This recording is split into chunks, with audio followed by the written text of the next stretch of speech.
As a field inspector, you will run across a lot of different unexpected situations. And when those things happen, as an independent contractor, you have to be able to handle those situations. So today, that's what we're going to talk about. And I'm going to start off with a story time of one of those unexpected situations and how I had to handle it all on my own.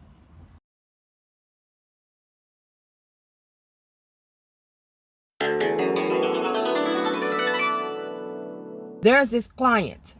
The client has several locations all in around LA. And this client always asks for me to do his actual inspections. Well, he is not the one who shows up. He works through a property management company. Well, this property management company doesn't have but one or two people there. So anyway, I started getting all of these files. The files were constantly coming in for this one client who has all of these properties. And it was just building up and building up and building up. So I had to call someone to see about setting up the appointments. So I called the property management company because on 8 of the files, it had the numbers to the property management company. On the other 14 files, it had only the name and number of the actual contact.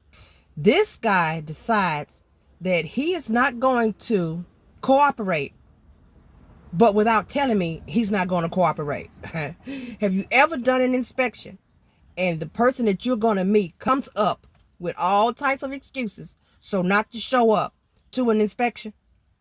They have everything going on.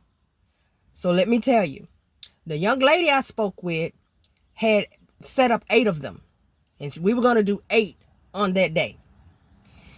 Back to back, meet each other, go to different spots. Other files, because his name is the one on those files, he says, no, we're not going to do the ones with her. We're going to do all of them with me. Okay, fine. I'll go with you. So what days do you want to do whatever zip codes? He says, no, we can hit them all on the same day. Since you already had the 8 set up for Friday, we'll just do all 22 of them on Friday. I said, okay, so you're saying that you're going to be prepared to meet me, and we're going to go from each location, from one location to the next, behind each other the whole day and work Friday.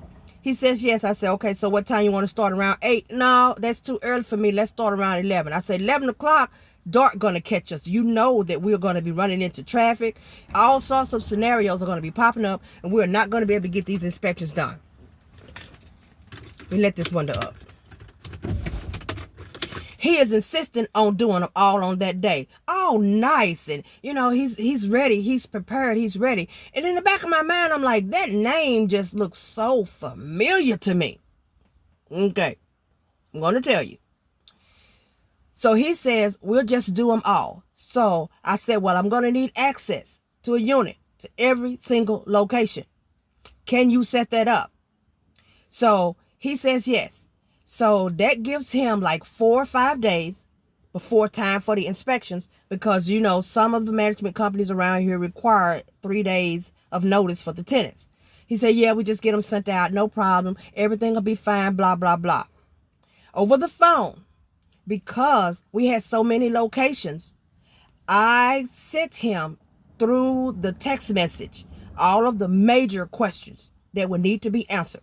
And I told him, make sure you give me the answers for each and every location individually for those particular questions.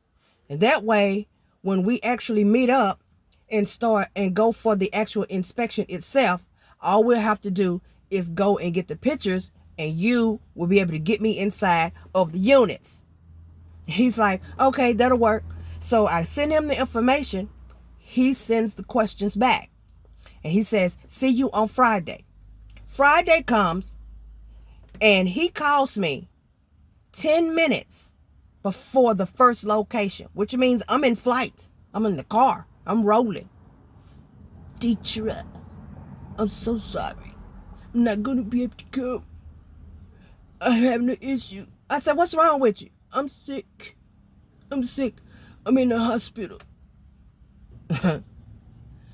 Okay, so yesterday, which was Thursday, when I called to verify that we was going to meet, make sure because it was a whole day. I've been thinking about it all week because I had this full day ahead of me coming up.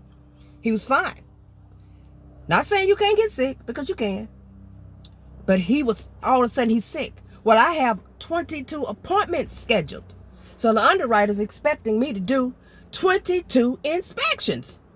So am I going to cancel these inspections? He's the only one who can get them done. What do you think should have been done at that point? Put in the comment section what you would have actually done. Okay? But while you do that, I'm going to tell you what I did. I went on ahead and went.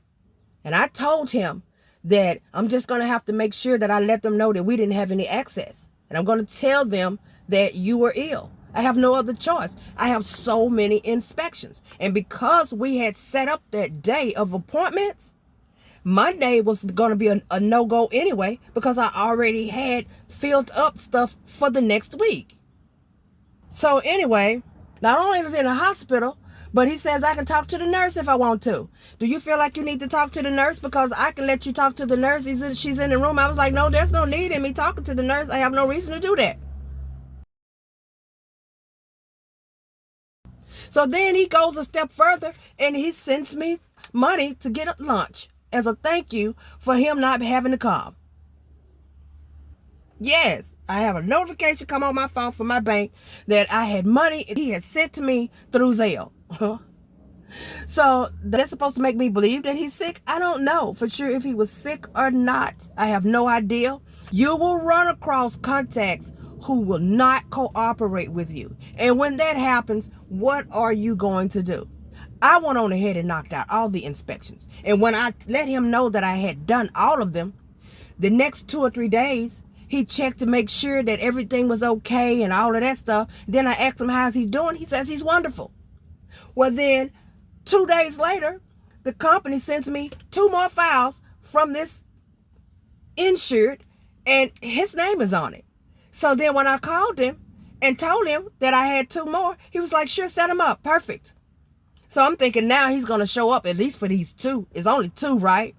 Guess what he does? Now he doesn't contact. He don't contact. So something told me, call him and check and see what's going on with this guy. So when I call him again, he says, I can't talk now. I'm at the doctor's office. See,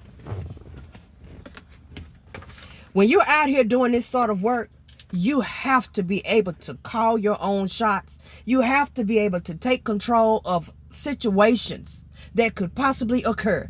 You have to be able to be able to step out with confidence in knowing that if something like this occurs, that you will be able to handle the situation, let your company know what happened so that they'll understand what's going on, and then go on ahead and be able to get the work done and turn it all in. Because I'm telling you, sometimes there is nothing else that you can do.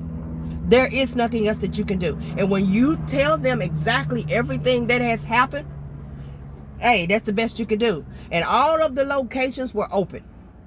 All of them were open.